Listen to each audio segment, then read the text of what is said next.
Okay, so here we are going to keep practicing finding derivatives, and we are going to use derivatives to find the slope of a tangent line, and then use the slope of the tangent line to find the equation of a tangent line. And we're going to continue and continue and continue and continue and continue to practice finding derivatives, because I said before we are going to find derivatives until the cows come home. And let's be honest, I don't have any cows, so that's going to be a really, really, really long time because they're never coming home.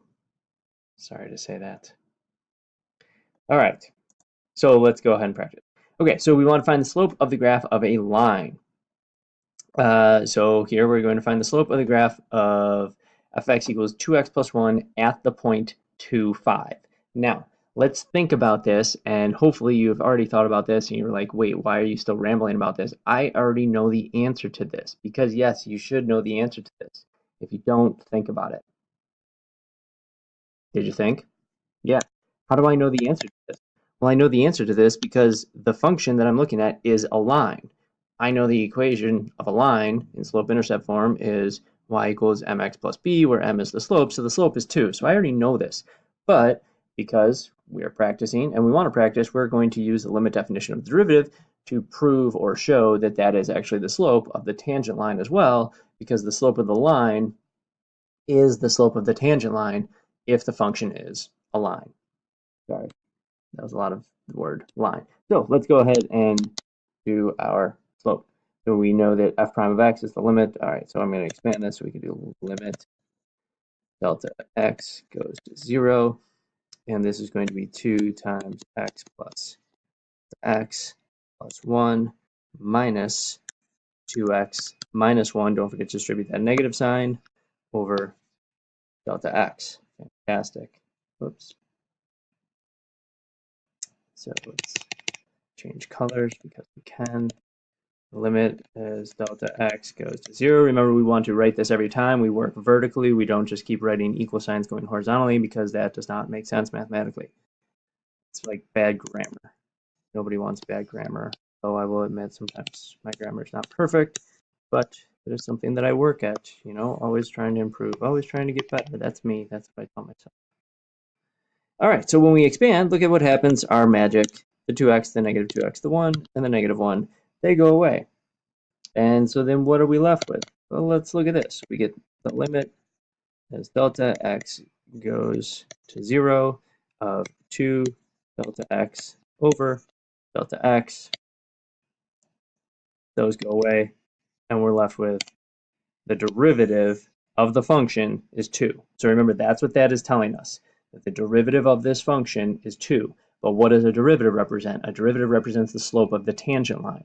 So this tells us that the slope of the tangent line anywhere on the function is 2.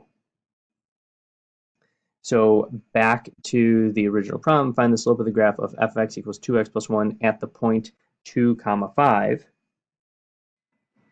Well, we want to make sure that we are actually answering the question, and the answer to the question is the slope is going to be 2. Again, we knew that from the beginning because that is the slope of the actual function, but in this case, we showed that using the derivative. All right, let's do something a little more complicated. Now, oh, one more thing, sorry. To keep in mind that because the derivative came out to be just a number, we didn't have to do any more work. But had the derivative come out to be another function, then we would have to plug in that x coordinate to find the slope at that point. All right, so let's do one that's a little bit more work now. So now we have a nonlinear function, right? So now the work is actually really important. So given the function f of x equals x squared plus 3, find f prime of x and the equation of the tangent lines at x equals 1 and at x equals negative 2. So first, let's go ahead and find f prime of x. No, f prime of x equals limit delta x goes to 0 of x plus delta x squared plus 3 minus x squared minus 3 over delta x. Fantastic. Let's go ahead and expand this. Limit is delta x goes to 0. X squared plus 2x delta x plus delta x squared plus 3 minus x squared minus 3 over delta x. This is looking great. Feeling good about this? Yep, you are. Those go away. Lovely.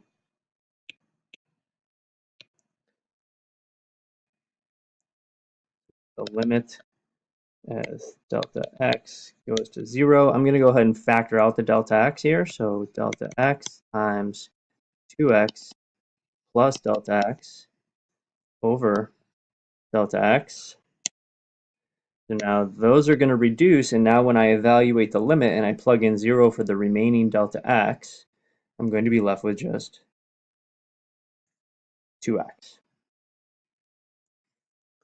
So just to conclude, what did we find? We found that f prime of x is 2x. Excellent. So that was the first thing we needed to do.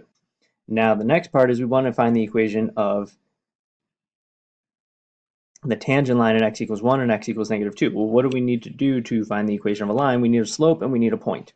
So first let's find f prime of 1 is 2 times 1, which is 2. And then we know f prime of negative 2, so let's do that. F prime of negative 2 is 2 times negative 2, which is negative 4. So those are the slopes. Now we need to continue to find a point. So let's do f of 1, and our function was x squared plus 3. This is 1 squared plus 3, which is 4.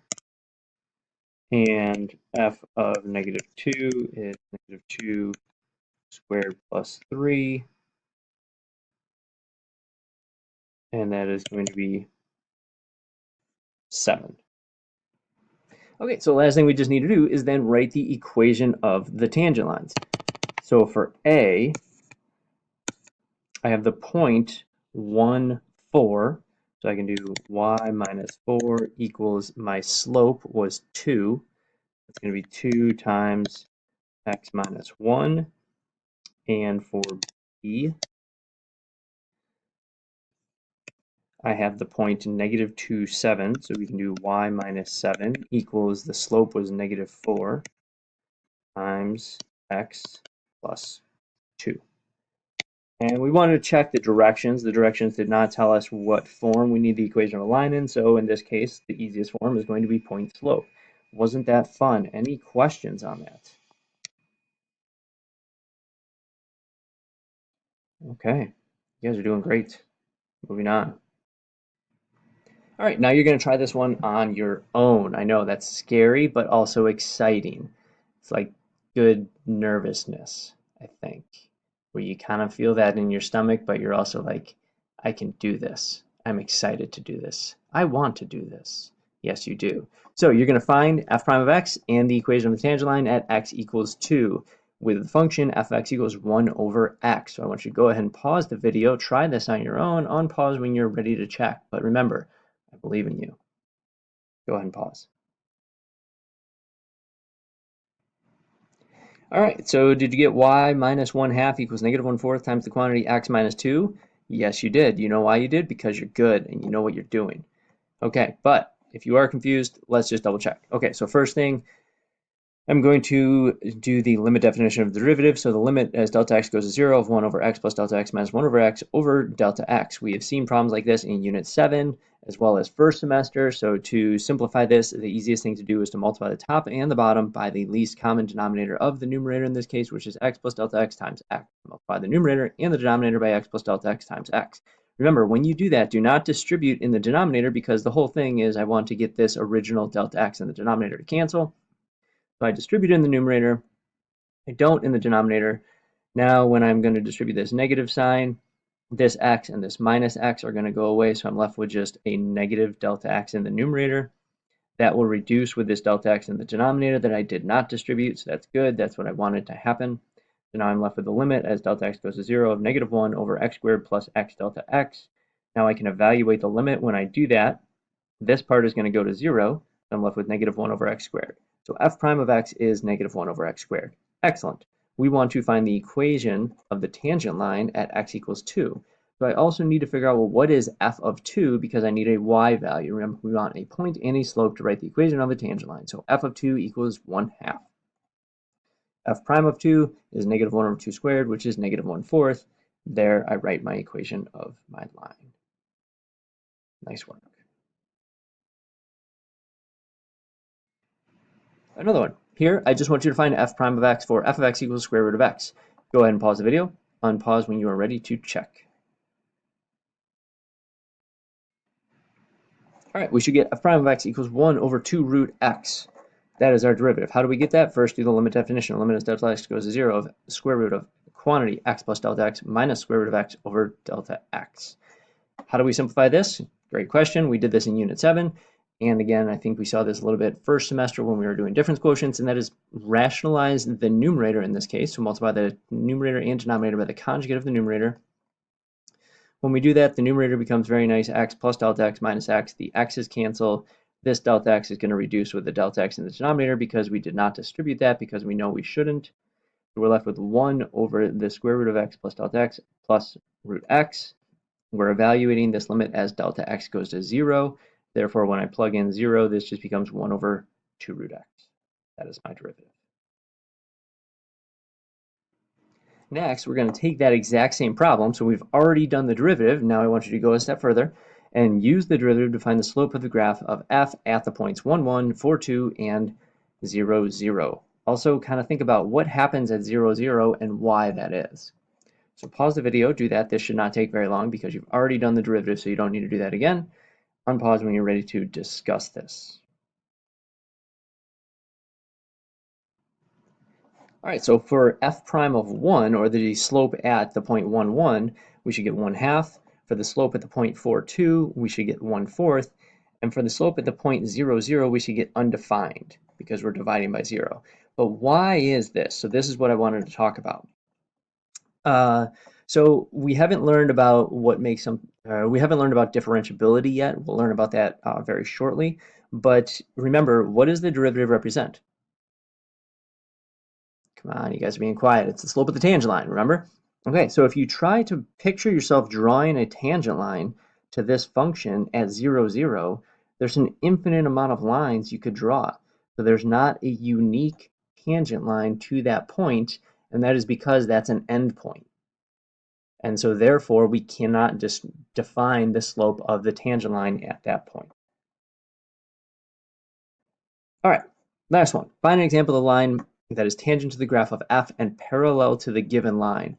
So I want a line that is tangent to f, which is the function f of x equals x squared, but parallel to y equals 3x plus 6. I want you to try this one on your own. It takes really making sure you understand the idea of a derivative and what it represents. But again, I believe you can do this because I have confidence in you. Pause the video. Unpause when you're ready to check. Okay, so hopefully we got y minus 9/4 equals 3 times the quantity x minus 3/2. Let's talk about how we get that. Well, first we do our limit definition. So I evaluate the function. I expand the numerator. Things reduce. Factor out a delta x in the numerator. Those reduce. Plug in 0 to evaluate the limit, and I end up with the derivative is 2x. Now, what does the derivative represent? This is where it's really important that we understand this. It's always really important, but this is really important. So the derivative represents the slope of the tangent line. What do we want the slope to equal? We want the slope to equal 3. So what do? We set this derivative equal to 3. Why are we doing that? Because this allows us to find the x-coordinate where the slope will be 3. So I get 3/2. Why do I care about the x-coordinate? Well, because I'm trying to write the equation of a line. What do I need for the equation of a line? I need a slope and a point. I already had the slope of 3. So I plug in the x-coordinate to find the y-coordinate, and I get 9/4. Then I have the point 3/2, 9/4. So y minus 9/4 equals 3 times the quantity x minus 3/2. Now what I'm showing you over here is just to confirm. If I plugged in 3/2 to the derivative, I get 3. So that just confirms that worked. All right, here's a little joke before we conclude the video. What do you call a bunch of buddies on a boat? All right, it's crucially important though here that we understood why we set the 2x equal to 3. That's a big part of this because that really shows your understanding of what a derivative represents and how we use the information that we're given. Okay, so differentiation is the process of finding the derivative of a function. Great, we need to know the limit definition of a derivative. That is crucially important. We need to know why it works, and we need to know what it represents. The answer to the joke is shipmates.